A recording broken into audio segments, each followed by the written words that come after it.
What toxic tradition did you walk away from? They called it tradition. I called it control. For years I smiled, stayed quiet, played my part, but the day I stopped obeying was the day I finally felt free. Now they call me the disgrace. I call it surviving. I grew up in a family where keeping secrets wasn't just normal, it was expected. Unspoken rules governed everything. Don't ask, don't explain, and above all, don't embarrass the family. I didn't realize it was a tradition until I was old enough to start asking why nobody talked about my Uncle David, or why my mother flinched whenever Grandpa raised his voice. Questions like that were met with silence or that tight-lipped smile my aunt called being polite.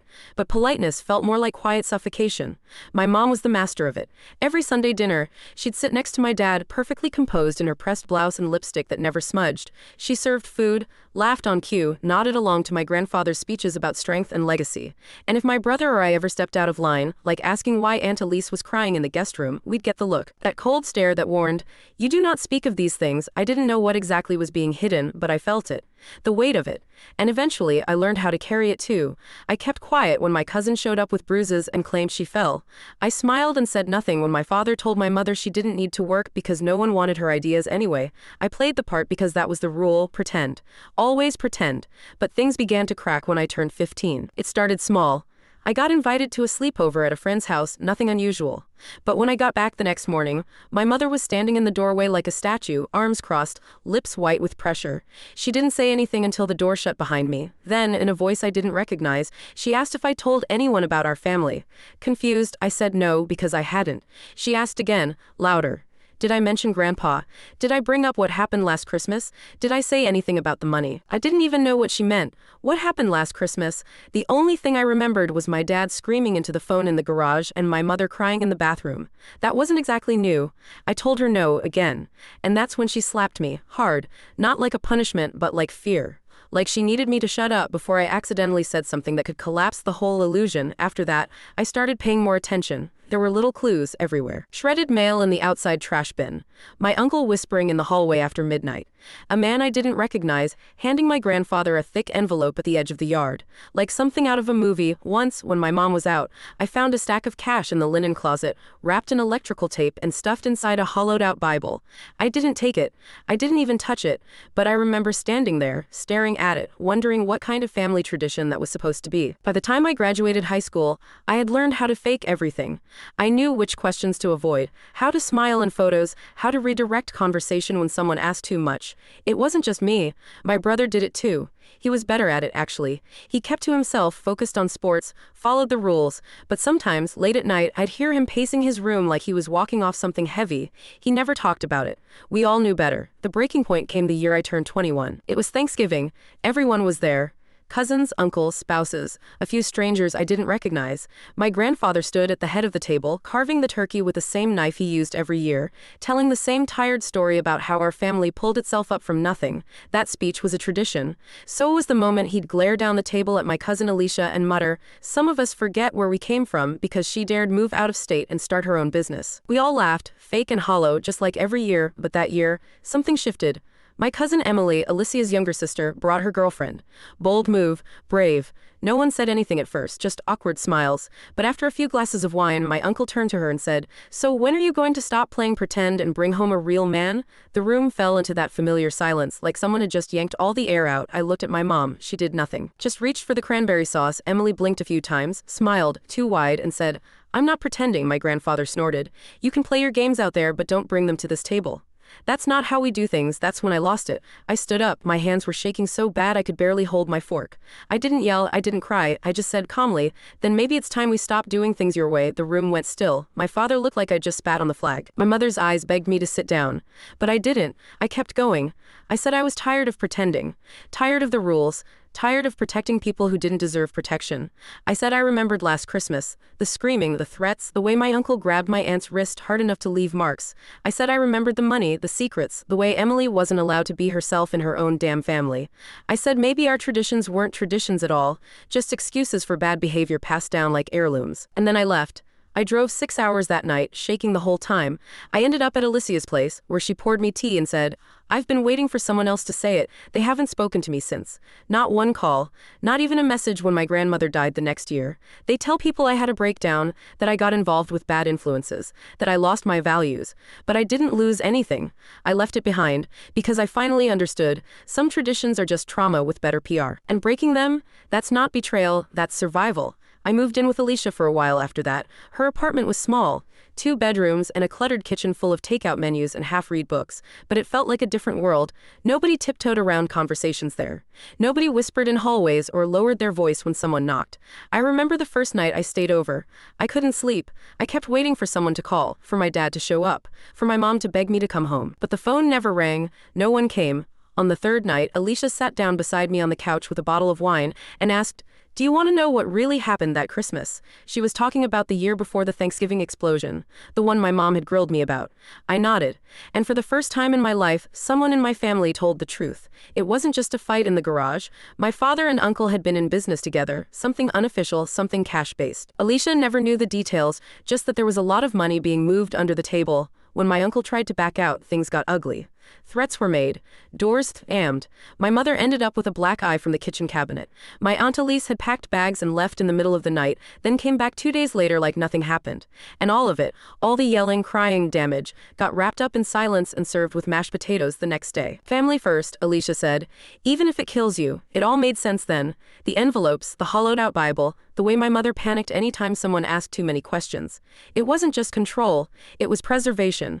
They weren't just afraid of looking bad, they were afraid of exposure. Because once you let light into something rotten, it doesn't just disappear quietly. It festers. And maybe they all knew on some level that what they called tradition was just a cover for everything they never dealt with. After that, I couldn't stop seeing the cracks. I started writing things down, not for revenge, just to understand. I'd never realized how much of my childhood was scripted. How many things were edited out of my memory because no one let them in. Like the time I came home early from school and found my grandfather counting thick stacks of cash on the kitchen table. Or the way my brother flinched when our dad put a hand on his shoulder, even though he always laughed it off. At the time, I didn't question it. I was trained not to, but now I saw it all differently. The traditions, family dinners, prayer circles, Sunday visits, weren't about love. They were about control, appearance, and obedience. They were shields. 3 months after I moved in with Alicia, I got a message. It was from my cousin Danielle, the youngest of us, the one who always smiled too much at family reunions and never spoke unless spoken to. Her message was short, "Are you okay?" I didn't know what to say, so I just replied, "Yeah, are you?" We met for coffee a few days later, in a quiet spot far from home. She looked nervous, like she was breaking some rule just by being there. She told me she'd been watching everything unfold in silence, that after Thanksgiving my parents told everyone I was mentally unstable, that I was spreading lies and confused about the past. But Danielle didn't buy it, not because she trusted me, but because too many things had never added up for her either. She told me about nights when she'd wake up to her mother crying in the hallway, about a time she found her dad burning papers in the backyard, about how, when she asked about it, he grabbed her arm so hard it left bruises. She never brought it up again. Until now, that's when I realized I wasn't the only one who walked away. I was just the first one to say it out loud. Over the next year, more cracks formed. Emily and her girlfriend moved to a different state. Alicia cut off all contact with everyone but me. Danielle started therapy in secret. It wasn't some grand rebellion. There were no confrontations, no dramatic speeches, just small acts of defiance, one by one, quiet courage. And every time someone left the table, the others tightened their grip even more on what remained. Then came the will. My grandfather died 18 months after that Thanksgiving. Heart attack. Sudden, but not surprising. He was the type of man who would have rather dropped dead than admit weakness. We got the news in a group message sent from my father's number. No personal notes, no condolences. Just a date, a time, and a location. The funeral was exactly what you'd expect. Crisp suits, tense shoulders, Bible verses read like legal statements. No tears, no real stories. Just a long, quiet performance. I didn't want to go, but I did. Not for him, for closure. For myself, they barely acknowledged me when I walked in. My mother avoided my eyes. My brother didn't even nod. But Danielle slipped me a folded napkin during the reception. Inside was a single sentence. "The will reading is next week. You should be there." I didn't want anything from him. Not money, not property, not some heirloom with a legacy of silence attached. But curiosity won. So I went. The lawyer's office was cramped and smelled like old carpet. The reading was quick. House to my parents, stock split among the sons, 1 car to my uncle. But then something strange happened. The lawyer paused, adjusted his glasses, and said, "There's one more item." He pulled out a small, locked box. Metal, heavy, this was left specifically for. He looked at the paper, her, and then he pointed to me. Every head in the room turned. I felt my mother's eyes burn into me like daggers. My father muttered something under his breath. The lawyer slid the box across the desk. No instructions, no key, just her name. I didn't open it there. I waited until I was back at Alicia's, alone, sitting on the living room floor. It took me hours to find something to break the lock. When it finally popped open, I expected something symbolic. A letter, a photo, maybe some cruel joke. Instead, I found documents. Old ones, bank statements, property transfers, medical forms, and one envelope marked in red ink. For the girl WHO wouldn't obey. Inside was a single photograph, black and white, faded. It was my grandfather. But not the version I knew, not the clean-shaven, suit-wearing patriarch. He was younger, standing in front of a building I didn't recognize, holding hands with a woman I'd never seen. She was pregnant. And smiling. On the back of the photo, someone had scrawled a date, 1962, and a name that didn't belong to anyone in our family. That was the night I realized I didn't just walk away from a tradition. I spent the entire night staring at that photograph. The name on the back, Marlene J., meant nothing to me. I searched old family albums, asked Alicia if she'd ever heard the name, flipped through the documents in the box looking for any kind of connection. Nothing, but one thing was clear. This woman mattered, to him, to the story, and to whatever he thought I'd eventually uncover. I don't know what disturbed me more. That he left the box to me specifically, or that the rest of the family didn't seem to know it even existed. Or maybe they did, and they expected I'd throw it away like they had everything else they couldn't explain. But I didn't. I scanned every document, enlarged every image, highlighted every number, every name, every signature. I turned that locked box into a case file, something methodical, something real, because if I didn't treat it like evidence, I was afraid it would swallow me whole. One form stood out. It was a transfer of ownership for a piece of land, small, rural, unremarkable, signed by my grandfather and someone named Walter Penn. I googled the name. Nothing, but the land itself was still traceable. It was in a town called Kinley Falls, 2 hours north of where I'd grown up, a place so small it didn't even have a real grocery store. I drove there the next day. The land wasn't hard to find. There was a rusted mailbox at the end of a dirt path with no number on it, half swallowed by brush. I had to park the car and walk the rest of the way. The air smelled like moss and rust. Everything was quiet. Too quiet. No birds, no wind, just the sound of gravel under my shoes. At the end of the path was a shack, not a house. A one-room building with no front door and a collapsed roof, half covered in ivy and rot. Inside, there was nothing but old boards, empty shelves, and a single beam of light coming through a broken window. But there were marks on the floor, scratches in the wood, like something heavy had once been dragged across it repeatedly. And on one wall, etched faintly into the plaster, were the initials MJ. I didn't know what I was looking at, but I knew I wasn't the first to stand there and ask questions. The only other thing I found was a rusted tin box buried beneath the floorboards under a loose plank near the back wall. It wasn't locked, just heavy with dirt and age. Inside were yellowed photographs, mostly of the woman from the original picture, Marlene, but this time she wasn't smiling. In some she looked frightened, in others just blank. There was one photo that made my stomach twist, her standing next to my grandfather, pregnant, while he stared at the camera with a look I can only describe as possession, not affection, not pride, possession. And then, in the bottom of the box, folded twice over and stained with age, was a birth certificate. Name, James Walter Jennings. Mother, Marlene J. Carson. Father, unknown, except someone had scratched that last part out in ink. And written underneath, in handwriting I knew far too well, HF, my grandfather. I sat there, in that rotting shack, trying to make sense of it. Did my grandfather have a child no one knew about? Did they know, and hide it? Was this child part of the reason the family was so obsessively secretive? Why control had become their gospel? If so, what happened to him? I took everything back home with me. I scanned the documents, backed up the photos, cataloged the evidence. I didn't trust keeping any of it in one place. And the more I looked at it, the clearer the pattern became. My grandfather had been involved in something, a life, that didn't fit the narrative he spent decades building. And he'd buried it. Maybe literally. Alicia helped me cross-reference public records. We searched for James Walter Jennings in every way we could. School records, obituaries, criminal records, employment databases. But every trail ended in a dead end, or simply no record at all. It was like he'd been erased, or never officially existed. Then, one night, Alicia found something. It was a photo from a local newspaper archive. Not digital, just a scan of an old article about a missing teen from Kinley Falls. The boy's name was listed as Jamie Carson, age 16. The article was short, vague, dated June 1979. It said he disappeared after school one day and never came home. No leads, no suspects. But the photo, he looked just like my brother. Same eyes, same jawline. I couldn't stop staring. There were no follow-up articles, no public statement. It was like the town had forgotten him overnight. And when I showed the picture to my mother, carefully, without context, just printed and slid across the table when we met at a coffee shop weeks later, she didn't ask who it was. She just whispered, "Where did you get this?" and went pale. She left without finishing her tea. She hasn't spoken to me since. After that, things got strange. My emails were flagged. My laptop started glitching in ways that felt intentional. My car alarm would go off at odd hours of the night, even when it was parked in a secure garage. Once I came home to find the box from the lawyer's office moved. Just slightly, but enough to know someone had opened it. I told Alicia. She didn't laugh. She changed her locks. We weren't paranoid. We were cautious, because in families like ours, silence isn't just tradition, it's currency. And I had broken the economy. Then, out of nowhere, my brother reached out. We hadn't spoken in months. He'd kept his distance ever since I left the family orbit. But his message was simple. "You need to stop. You're asking the wrong questions." I asked him what he meant. He said he couldn't explain over text. We met in a public place, halfway between our cities under the pretense of catching up.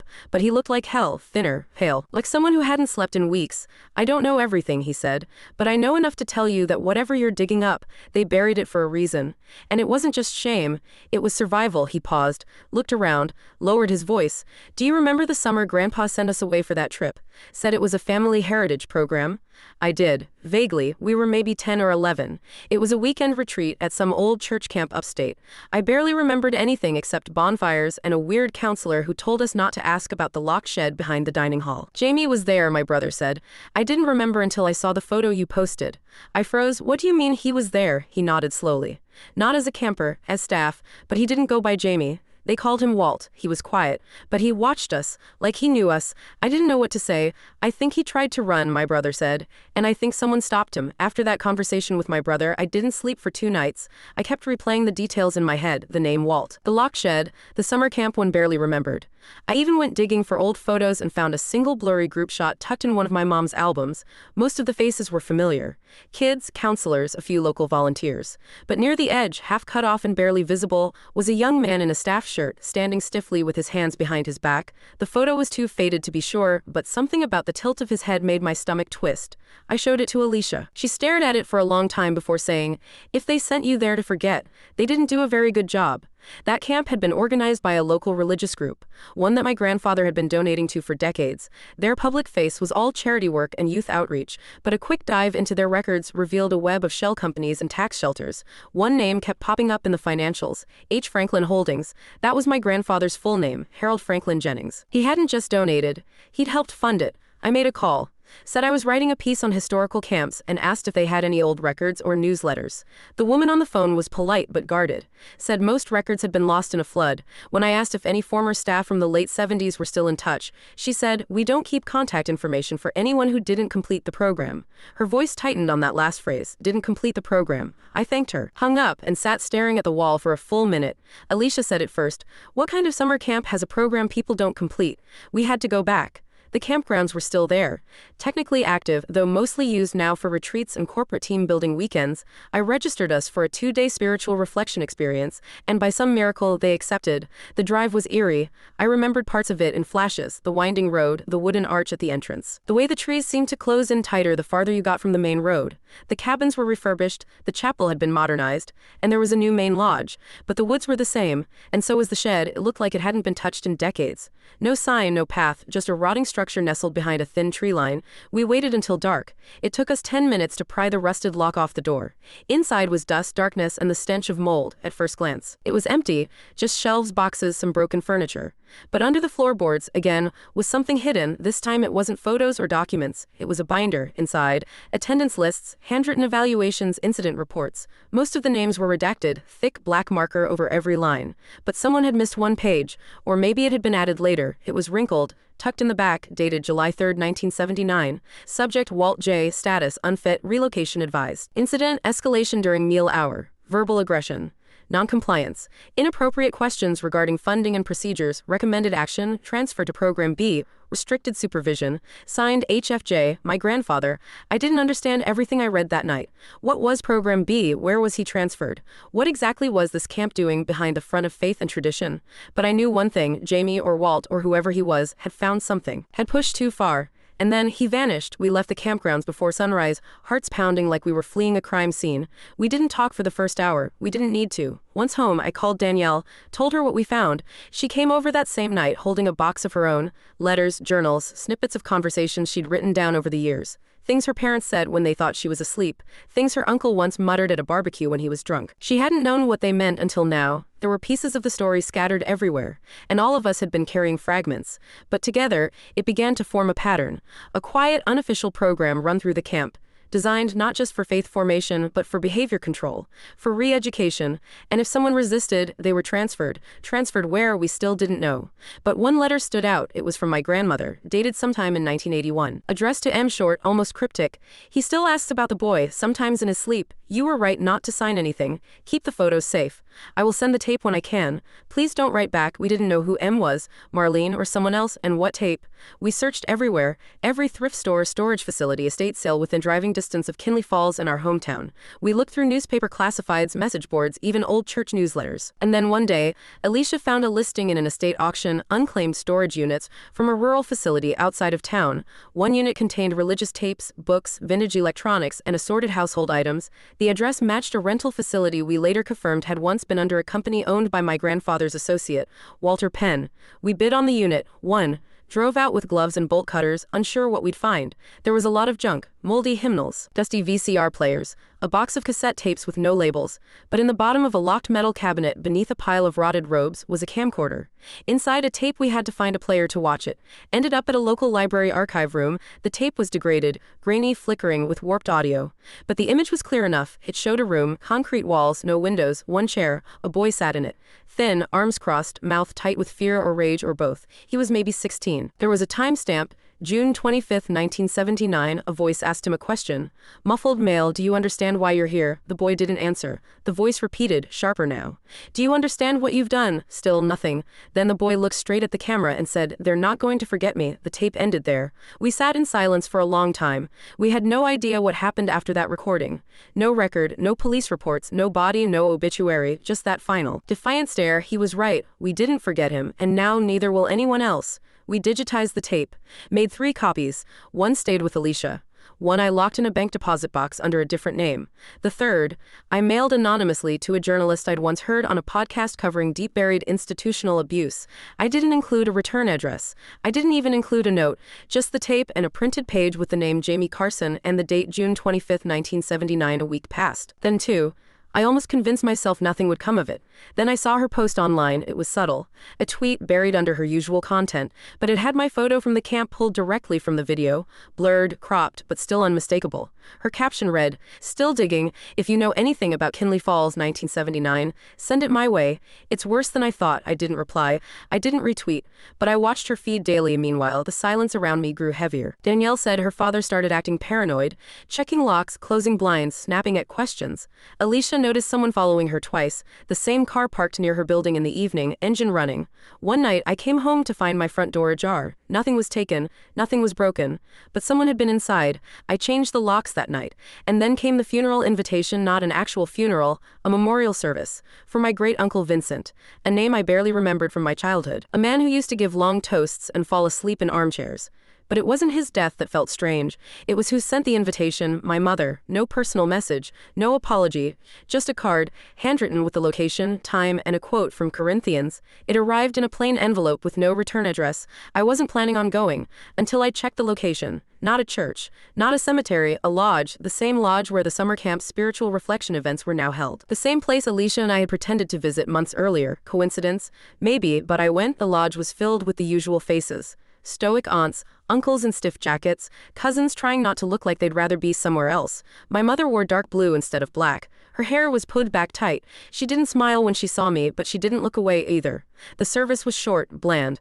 A reading, a few memories, a slideshow no one paid attention to, but after. As people started drifting toward the refreshment tables, my father walked over. He hadn't looked me in the eye in almost 2 years. Now he did. You need to stop, he said quietly. I stared at him. Stop what? He didn't answer directly. Just added, there's a reason this family has rules. else, reasons you don't understand, things you were protected from. Like what? I asked. He glanced around, lowered his voice. There are people who never leave, you understand me? People who don't want to be found. And they're watching what you're doing. I almost laughed. You mean Jamie? His jaw tightened. I mean everything. Before I could reply, someone tapped his shoulder and pulled him away. That night, I wrote everything down. Every detail I could remember. I backed up every file twice, emailed Alicia with a copy, sent Danielle a hard drive by mail. I didn't know what was coming, but I was done being caught unprepared. A week later, the journalist, her name was Erin Maddox, released a podcast episode. It was titled The Disappeared, Kinley Falls, 1979. She didn't use my name, didn't mention our family, but she included a cleaned-up version of the video. She talked about the camp, the funding, the missing teenager, the erased records. And then, toward the end, she posed the question that chilled me. If a child is removed from the record, if their name is buried, their file destroyed, their trail erased, does that make them gone, or just more dangerous to remember? The episode went viral. Quietly at first, but then local reporters picked it up. Then a few Reddit threads, a mention on a YouTube documentary channel. Comments exploded with speculation, amateur sleuths, former Kinley Falls residents, and then one comment stood out. My brother was there. He was transferred too. I've never seen him again. Another. I was a camp volunteer in 1983. There was a room we weren't allowed near. They said it was storage, but I heard screaming. I felt sick, vindicated, terrified. Danielle stopped answering texts for 2 days. Then she called, whispering from her car. My dad found the drive, she said. He didn't say anything, just left it on my bed with a note. It said, I told you to forget. We made a plan to meet. She never showed up. Instead, I got an email from a burner address. You asked too much. They won't stop now. Be smart. Burn the rest. I didn't know who sent it, but I knew they were right about one thing. They weren't going to stop. Not now. Not after the tape. Not after Erin's episode. Not after we pulled Jamie's name out of the darkness and dared to speak it. But I wasn't going to stop either. Because now it wasn't just about me. It was about every kid like Jamie. Every cousin too scared to speak. Every piece of history rewritten to make monsters look like men of God. I went to the police. Told them everything I could. Brought documentation, photos, even the tape. The officer was polite, nodded a lot, said he'd file it. Said it's good that you're coming forward. I never heard back. 2 days later, someone keyed my car, left a note under the wiper, you're making it worse. I moved apartments after that. Different city, different name on the lease. I kept working remotely, watching from a distance as the online discussion grew louder. More stories came forward, more names, not just from Kinley Falls, from other places, other programs, but the thread always circled back to the same thing, old money, family secrets, and men who believed silence was a virtue. My mother emailed me once. Just once, no subject line. One sentence, you were always too curious. I stared at it for an hour before deleting it. Now it's been 6 months. Erin is working on a full series. Danielle is safe. She finally messaged from a new number, said she's gone quiet but watching.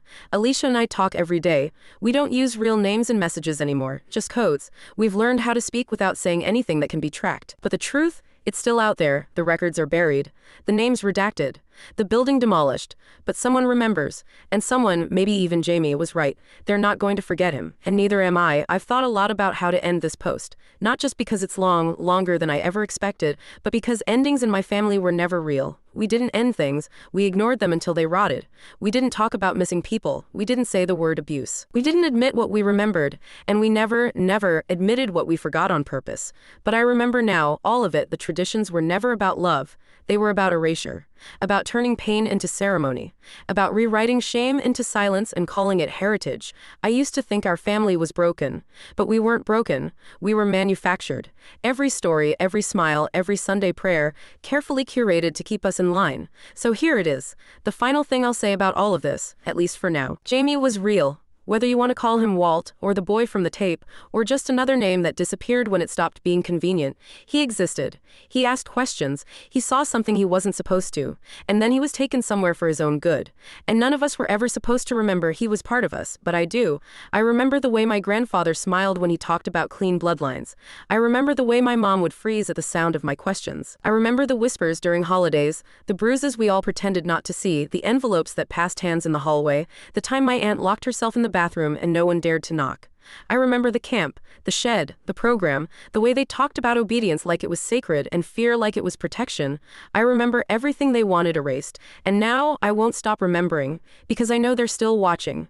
Maybe not my grandfather, he's long gone, but someone. There's always someone. The phone clicks sometimes, my mailbox gets opened even when I'm home. My building manager says I'm being paranoid. Maybe I am, but paranoia isn't irrational. When your family taught you secrets were more valuable than people. People still email me, strangers mostly. Some from Kinley Falls, some from other camps. They don't always sign their names, they just say things like, "We had a Walt too." Or "Your story sounds familiar, mine ended worse." Or "I thought I imagined it until I read your post." I don't always know what to say back, sometimes I don't respond at all. Not because I don't care, but because I do, too much. And sometimes caring feels like trying to hold up a house with your bare hands while the wind screams at you to let go. But if you're reading this, if you made it this far, and you've ever been told your memory is wrong, or your questions are dangerous, or your pain is inconvenient, I want you to know, you're not crazy, you're not alone, and the truth doesn't stop existing just because a tradition says you're not allowed to speak it. I used to think I walked away from a tradition. Now I know I walked away from a machine built to erase, to rewrite, to polish a family name until it sparkled so bright you'd go blind from trying to see the cracks. But I see them now, all of them, and I'm not blinking anymore.